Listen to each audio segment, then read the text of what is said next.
So, I'm not even gonna try to do an intro because I have tried and I just can't. But John Cena is a heel. I'm still in shock. Elimination Chamber ended hours ago, and I still can't wrap my brain around John Cena turning heel, becoming, um, trying to become a corporate champion, selling his soul to The Rock. I already talked about it in my Elimination Chamber video of how this all happened.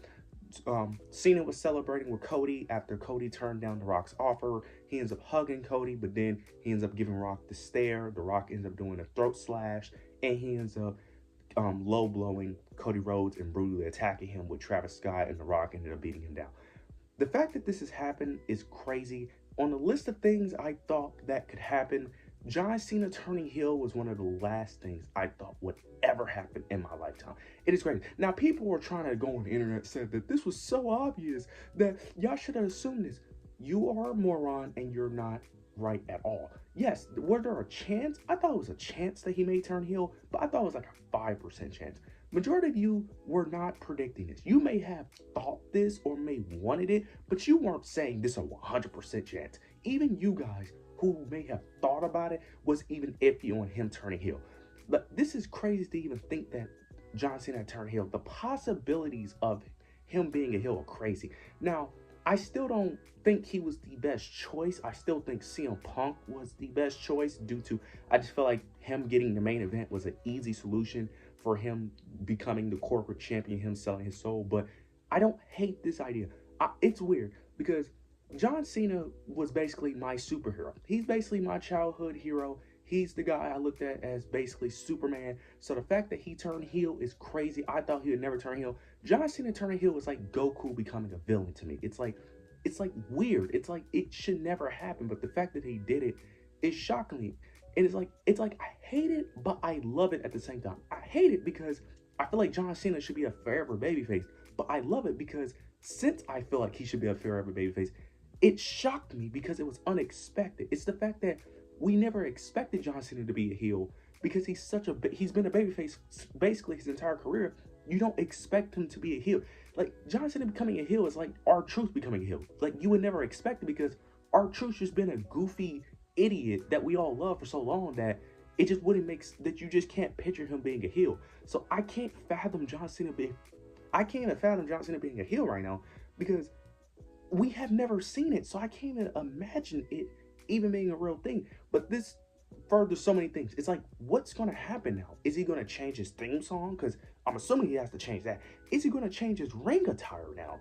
Is he going to cut promos different? How is he going to act? Like, there's so many questions. Now, the theme song is going to be a question mark because Death Rebel is still making the themes for WWE. The contract, I don't think, hasn't expired yet. So I'm hoping that they don't screw that up if they are going to change his thing. Then the ring attire. What is he going to wear? Because I'm assuming he can't wear his typical stuff that he normally wears. He probably could keep the jean shorts, but the shirts and the hat, that has to go now. Like, you can't continue to wear that. Then you also have his promo style. His promo style has to change somewhat. He just mainly has to change the whole babyface stuff. But it's like, it's very weird predicting a John Cena heel turn, especially with The Rock now. It makes sense for why he joined the Rock team. He has reasons. Number one, he wants number 17. He's desperate to wanting 17, so he needs The Rock's help. Number two, he hasn't won a singles match in years. He needs The Rock's help to end up winning, to be able to win matches. Makes perfect sense. Now, I do have one concern. How are they going to book John Cena? Because one of the main issues that WWE has, and I mentioned this in previous videos, is that whenever a person turns heel, they get severely nerfed. Kevin Owens is an example. Constantly loses matches the moment he turns heel. Now, they're against Cody Rhodes, but he is still very nerfed.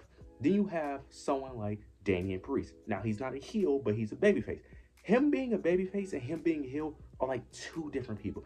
Damian Priest was booked somewhat strong as a heel, but he still needed a lot of help to win. But ever since he turned babyface, he wins matches with ease now. Then you have Drew McIntyre, another guy who constantly can't win a match ever since turning heel. Like, it's just a constant thing where whenever someone turns heel, they get severely nerfed. Now, the other thing is that John Cena was already not booked that strong anyway as a babyface, so maybe that concern shouldn't be an issue with me. but I'm hoping that he's a credible heel. Chad Gable is also another example. He was a guy that was damn near defeating Gunther to a guy that can't even beat someone like Otis or Penta now. So there you go with that. But it's just getting like it's very hard to predict whether or not he's going to be nerfed because he wasn't that strong anyway. So I don't know if he's going to get a boost, but I'm hoping that John Cena isn't a weak guy going against Cody Rhodes. He needs to actually feel like a credible threat. So I'm hoping that he actually feels credible to some degree. I don't mind him cheating against top guys like Cody, Seth. I don't mind those. But if he's struggling, let's just say if he has a random match on SmackDown or Raw and he's struggling against Ludwig Kaiser, like come on, like I love Ludwig, but no, he should be able to beat Ludwig Kaiser clean. You know what I'm saying? But this also furthers a lot on SmackDown because now we're gonna have The Rock, Cody, Cena, I already said Cody, and possibly Roman Reigns all on SmackDown, which we desperately need. So the fact that Cena won the Chamber and he's gonna be aligned with The Rock, that means we're gonna get weekly Cena and The Rock on SmackDown, which we need because SmackDown is terrible and we need more stars on the show. We need stuff to fill it up because SmackDown is completely dry. It's boring. So this Cena Rock stuff can really work, especially with them both being Hollywood too, doing movies that can play well into the story.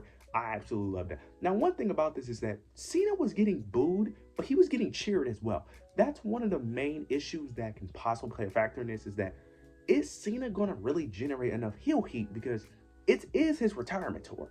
So it's going to be very hard for fans to really boo him. So that's going to be very interesting. Because yes, he got booed, but he also got cheered as well a lot in the segment. So it's going to be very interesting to see if he could actually get a lot of heel heat and not get cheered as much. But that's going to be very hard. Now also too, with Cena turning heel and facing Cody at Mania, this is making me believe that Cody is winning at Mania because this kind of just feels like this is just another obstacle for Cody to face, which I don't mind, but I'm going to be honest here. This is not even me being biased. I don't care if it was Punk that was facing Cody. I don't want Cody winning at Mania. I love Cody Rhodes. I do. I think he gets way too much criticism for his lackluster title reign, even though I don't think his title reign is bad. I think it's solid.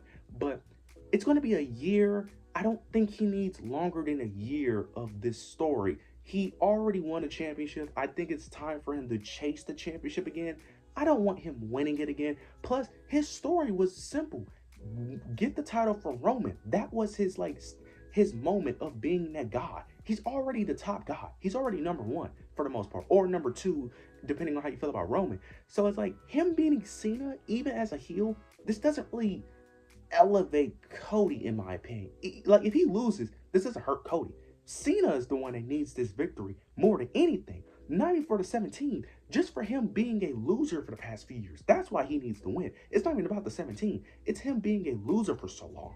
That's why I think he needs to win this, in my opinion. But you could tell the story of him losing at Mania, then eventually realizing that he made a mistake, because he's going to turn back babyface. He's not being a heel for his entire run.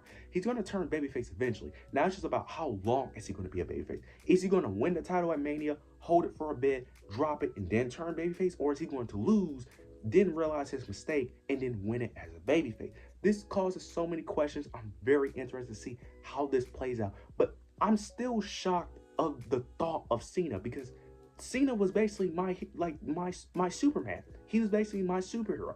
And I still can't fathom him being a heel. Like, I still feel like that I didn't watch the real PLE. I still feel like I got a fake PLE somehow. Like, it still is unreal to me, because Cena has just been the guy that we just thought that he was going to be the forever babyface, the good guy, the Make-A-Wish guy, and the fact that he turned heel, sold his soul, it's crazy. Like, I still can't fathom it.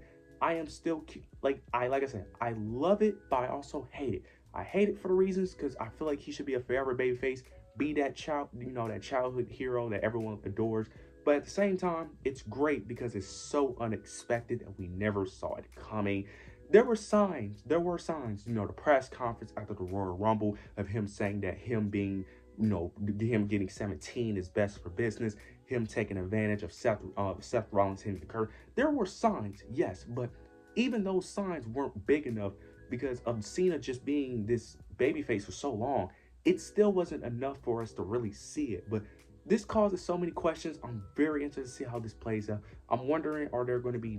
I'm assuming there's going to be multiple beatdowns, similar to how they did last year with The Rock and Cena. This is causing so many questions. I am going all over the place, but Cena is a heel. Cena's a heel before GTA 6. Like think about it. Cena turned heel before GTA 6 is actually wild, man. This is going to be a great build.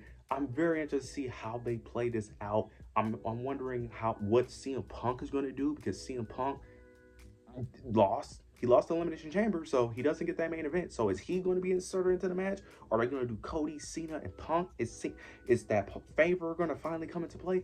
Who knows how this is all going to come into play? But I am very interested to see how this is all going to play out, man. But I'm still in shock that Cena is heel.